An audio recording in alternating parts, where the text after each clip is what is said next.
মুসলিমদের সঙ্গে যুদ্ধ করার কোনো প্রয়োজন নেই, ওরা ভয় পেয়ে কান্নায় বালিশ ভিজিয়ে ফেলেছে। রুস্তম চিন্তা করলো তাহলে 3 লক্ষ সৈন্য দরকার নাই, 1 লক্ষ নিয়ে নামলো। পরের দিন যুদ্ধ শুরু হয়ে গেল।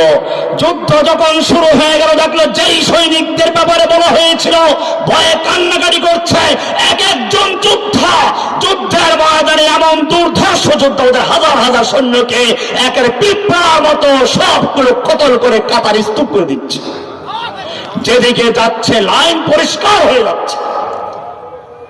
রুস্তম বলল যুদ্ধ থামাও। এবারে বহুদর্শী বহু বিচক্ষণ অভিজ্ঞ গোয়েন্দা পাঠালো, যাও মুসলিম তাবুতে গিয়ে আবার দেখো কি অবস্থাটা। এবারে সেই বহুদর্শী বহু বিচক্ষণ বহু অভিজ্ঞ গোয়েন্দারা গেল, তারা আজকেও গিয়ে দেখলো ঠিকই তো কান্নাকাটি করে, রিপোর্ট ঠিক আছে, রিপোর্ট ভুল না। এবারে চিন্তা করলো আচ্ছা দেখি কেন কান্নাকাটি করছে, রহস্যটা কি।